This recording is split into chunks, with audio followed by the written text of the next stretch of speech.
गया जिले में चोरों का आतंक जारी है। शहर से लेकर गांव तक आम हो या खास सभी के घरों में चोर आसानी से चोरी कर ले रहे हैं और पुलिस के हाथ खाली रह जा रहे हैं। मामला गया जी के एसएसबी मुख्यालय के धनमा का है, जहां डिप्टी कमांडेंट दुर्गा प्रसाद यादव के बोधगया स्थित घर पर 22 नवंबर को चोरों ने हाथ साफ कर दिया।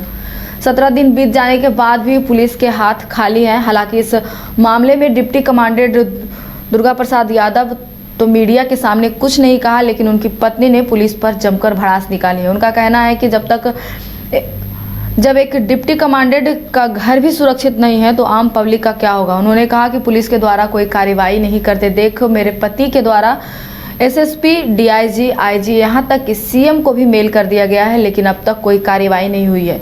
घटना बोधगया थाना क्षेत्र के वास्तु विहार फेज 4 के समीप जौनपुर कॉलोनी की है। डिप्टी कमांडेंट ने ऑफ कैमरा बताते हुए कहा कि पुलिस के द्वारा इस जगह पर कभी भी पेट्रोलिंग नहीं की जाती है। अब तो हम अपने एसएसबी जवानों से रातों में यहाँ पेट्रोलिंग करवा रहे हैं। ये 22 तारीख की रात में हमारे साथ भीषण चोरी हुई थी, जिसमें कि हमारे सभी प्रकार के गहने और कुछ कैश थे 30-35 हजार के लगभग, वो सब चोरी हो गए।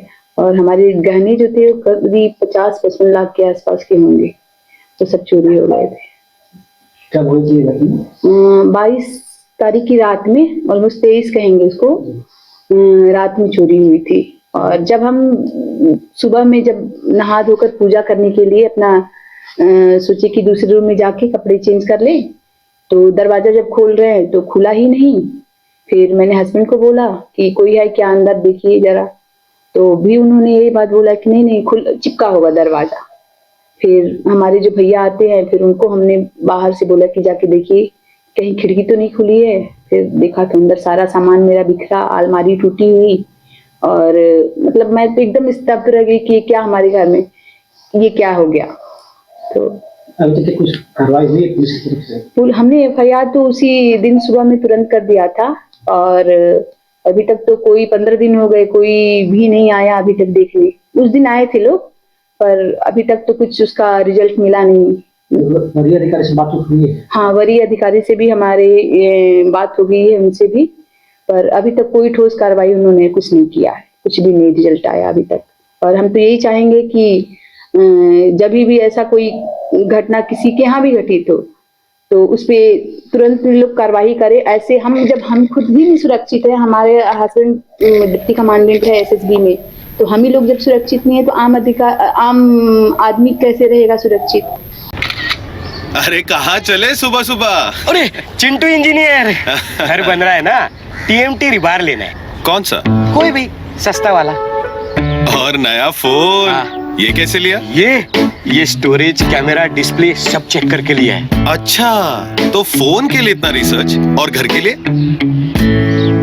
मतलब टाटा स्टील आशियाना पे रिसर्च करोगे तभी पता चलेगा कि टाटा टिस्कॉन 550 HD में है बेहतर ताकत और लचक, जो आपके घर को दे सुरक्षा के साथ सेविंग्स भी। क्या हुआ? पहले रिसर्च करनी है ना। टाटा टिस्कॉन 550 HD, समझदार बने, बेहतर चुने। घर रहने का मकान भर नहीं, ये खुशियों की तिजोरी है। दरवाजे पर दस्तक देता पड़ोस, खिड़कियों से उमड़ आता आसमां, तारों में उलझी ऐसी ना जाने कितनी दास्तां। कहती हैं चले डायमंड सिटी, एक सफर हम सफर के साथ अपने घर तक। Diamond city, life long bonding, 500 से ज्यादा खुशहाल डायमंड परिवार। जल्दी करें, सिर्फ 200 फ्लैट बाकी। आज ही बुक करें अपना आशियाना।